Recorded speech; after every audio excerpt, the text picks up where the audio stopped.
Dominus vobiscum, sequentia Sancti Evangelii, secundum Matteum.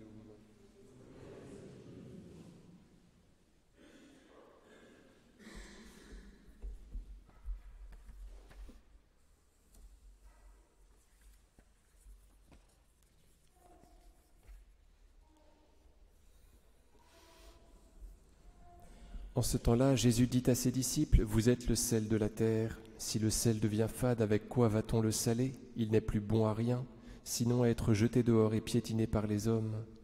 Vous êtes la lumière du monde. Une lumière ne peut être cachée quand elle est située sur une montagne. Et lorsqu'on allume une lampe, on ne la met pas non plus sous un boisseau, mais sur le lampadaire, et elle brille pour tous ceux qui sont dans la maison. De même que votre lumière brille devant les hommes, afin qu'ils voient vos bonnes œuvres, et glorifie votre Père qui est dans les cieux.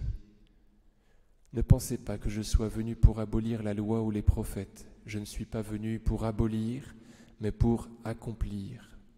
Car en vérité, je vous le dis, avant que passent le ciel et la terre, la plus petite lettre, le plus petit trait ne disparaîtra pas de la loi jusqu'à ce que tout soit réalisé. Celui donc qui violera un seul de ses commandements, même les plus petits, et qui enseignera aux hommes à faire de même, sera tenu pour le plus petit dans le royaume des cieux. Mais celui qui les pratiquera et les enseignera, celui-là sera tenu pour grand dans le royaume des cieux.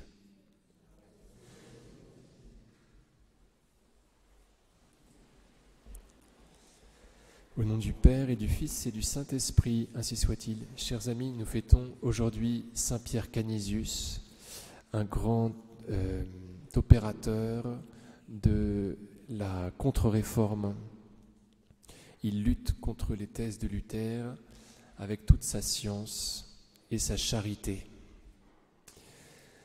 Il voit bien que l'Église catholique doit être réformée, et à ce terme-là de réforme, il préfère celui de renouvellement. Et cela nous fait penser à l'évangile que nous venons d'entendre. Le Seigneur Jésus ne vient pas abolir, mais accomplir. Il vient renouveler toutes choses. Voilà comment il fait. Voyez. Il n'efface pas, mais il fait porter du fruit. Il porte à son achèvement les choses, selon son infinie douceur et puissance.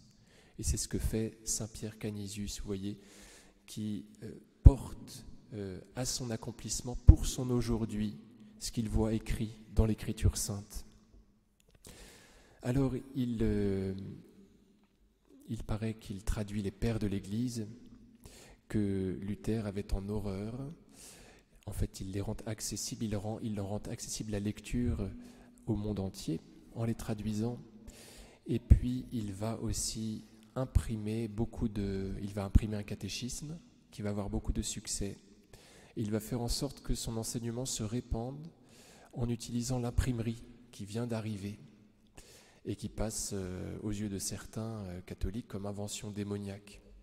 Il leur réplique que le progrès doit être mis au service de Dieu. Donc vous voyez, un petit peu comme Saint Maximilien Kolbe, qui tirait son chevalier de l'Immaculée à 1 million d'exemplaires, il essaye de tout faire, de tout mettre en œuvre pour que le règne du Christ soit largement annoncé.